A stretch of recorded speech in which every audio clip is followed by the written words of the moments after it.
ஹாய்ங்க, எப்படி இருக்கீங்க? நான் இந்த வீடியோவில் உங்கள் கூட ஷேர் பண்ணிக்கக்கூடியது season 9 Bigg Boss Tamil grand finale இப்போ தான் முடிஞ்சிருக்கு. எப்படி இருக்குது சீசன்ஸ் கேட்டால் இப்படி தான் இருந்துச்சு. அப்படி தான் நிஜம். எல்லாருடைய கருத்துக்களும் அப்படி தான் இருந்துச்சு. ஏன்னா காரணம் அதில் கொண்டு வந்த கண்டஸ்டன்ட் எல்லாருமே கண்டென்ட் யோசிக்கிறோங்கிறது பண்ணியே ப்ரோக்ராமை கண்ட்ராவி பண்ணிட்டாங்க அப்படிங்கிறது தான் நிஜம். விஜய் டிவி சைட்லேயும் தப்பு இருக்குது. எப்போவுமே விஜய் டிவி ரியாலிட்டி ஷோ நடத்துகிறோம் அப்படின்னாலே ஒன்று ஒரு சைடில் பிரபலமானவங்களை கூட்டிகிட்டு வருவாங்க, இன்னொரு பக்கம் விளிம்பு நிலை மனிதர்களை வச்சு டிஆர்பி ஏற்றிப்பாங்க.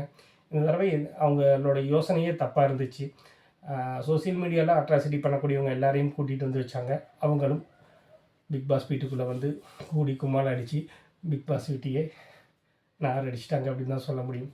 அந்தளவுக்கு கேவலமான பிக் பாஸ் சீசன் 9 இது வரைக்கும் அந்த தமிழ் சீசன்லேயே ரொம்ப மோசமான சீசன்னா இதைத்தான் சொல்லுவோம். பட் இப்படி எல்லாருமே திட்டிக்கிட்டே 106 நாளும் பார்த்துட்டோம் அப்படிங்கிறதும் நிஜம்தான். அப்படியே இந்த சீசன்லேருந்து நம்ம எடுத்துக்கிறது நல்லதே இல்லையா அப்படின்னு கேட்டால் கொஞ்சம் இருக்குங்க, அவ்வளோதான். ஒரு 4-5 பேர் மட்டும்தான், அவங்கள மட்டும்தான் சொல்கிறதுக்காகத்தான், அவங்கள மட்டும் அடையாளப்படுத்துறதுக்காகத்தான் இந்த வீடியோவே.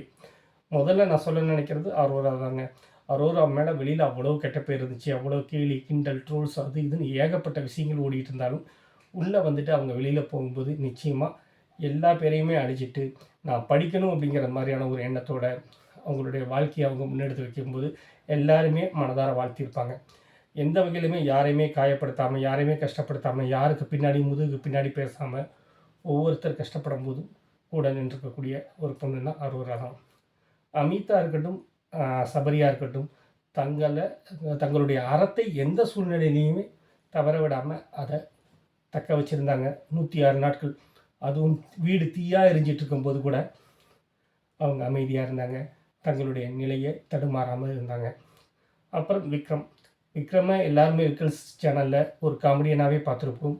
இதில் ஒரு புதிய பரிணாமம், ஒரு கேமை எப்படி முன்னெடுத்துகிட்டு போகலாம், தன்னுடைய பலம் என்ன பலவீனம் என்ன அப்படிங்கிறத தெரிஞ்சுக்கிட்டு விளையாடினார். சில சமயங்களில் அதீத வன்முறைகள் இருந்தாலும் தான் தப்பு செஞ்சிட்டோம் அப்படிங்கும்போது அதுக்கு உடனடியாக மன்னிப்பு கேட்க தயங்கினது கிடையாது.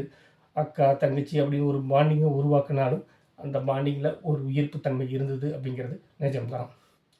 இவங்களை தாண்டி பெருசாக வேறு யாரும் என்னை ஈர்க்கவே இல்லைங்க. மீதி எல்லாருமே எதிர்மறையான எண்ணங்களோடு தான் இருந்தாங்க, இன்க்ளூடிங் வினோத்.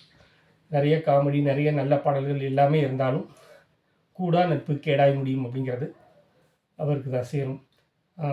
வேறு என்ன, டைட்டில் வின்னர் திவ்யா ஆரம்பத்தில் ஓவர் கான்ஃபிடெண்ட்டாக கேம் விளையாண்டாலும் எல்லாருடைய விருப்பம் சம்பாதிச்சாலும் ஒரு கட்டத்தில் சுதாரிச்சுக்கிட்டு தன்னோட கேம் என்னன்னு புரிஞ்சுக்கிட்டாங்க. அதுவும் குறிப்பாக தைரியமான விளையாட்டு, அந்த கார்டாஸ் ஒன்று மட்டும் போதும் அவங்க மைலேஜை எங்கேயோ கொண்டு போச்சு. அதை அவங்கள ஸ்டேஜும் ஏற்றிச்சு, கடைசியாக கையில் கோப்பையும் கொடுத்துச்சு.